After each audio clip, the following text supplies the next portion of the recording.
இனிய காலை வணக்கம் அன்பு நண்பர்களே. நேற்று சீரடியிலேருந்து நாசிக்கு போய் நண்பர் மோகன் ராமலிங்கத்தோட சந்திப்பை நிகழ்த்தி விட்டு திரிவேணி சங்கமம் மற்றும் பல இடங்கள் நான் கொஞ்சம் ரவுண்ட் அடிச்சு வந்தேன். திரையம்பேஸ்வரர்னு ஒரு சிவன் கோயில், அந்த கோவிலையும் பார்த்தேன். பழங்காலத்து கோயில், ரொம்ப அற்புதமாக இருந்துச்சு லொக்கேஷன்லாம். அதை தாண்டி இப்போ ஒரு செய்தி சொல்ல விரும்புகிறேன். வாழ்க்கை எங்கே தெரியுங்களா நிறைவாக இருக்குது.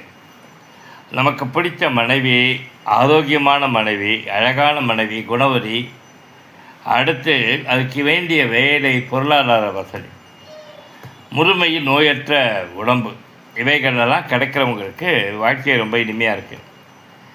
இதெல்லாம் கிடைக்காதவங்களுக்கு வாழ்க்கை சற்று கொஞ்சம் அலுப்பாகவும் இருக்குது, கசப்பாகவும் இருக்குது.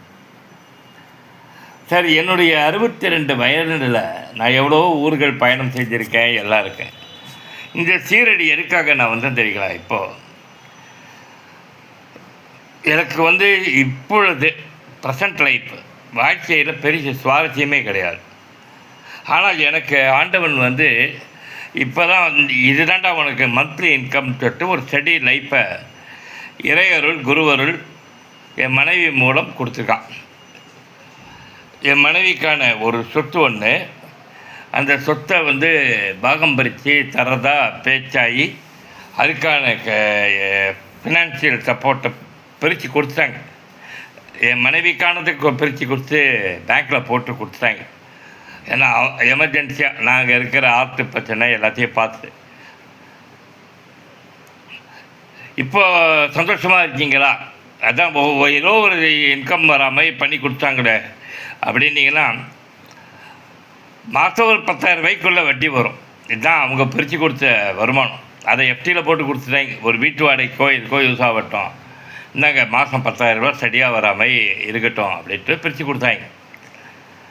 அது மனைவி அக்கௌண்ட்டில் போய் விழுந்துடும். என் மனைவி அதை வச்சு ஏதோ ஒரு செலவை பார்த்துப்பாங்க.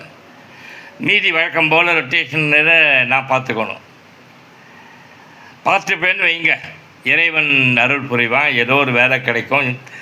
துரை செந்தில்குமார் போன்ற சிறந்த மனிதர்கள் இருக்காங்க என் வாழ்க்கையில். அவங்க ஏதாவது ஒரு படம் ஆரம்பிப்பாங்க, டிஸ்கஷனாகவும் கூப்பிடுவாங்க, ஏதோ ஒரு வேலை கொடுப்பாங்க. அப்படியே வாழ்ந்து சேர்த்து போயிடுவேன்னு வைங்க.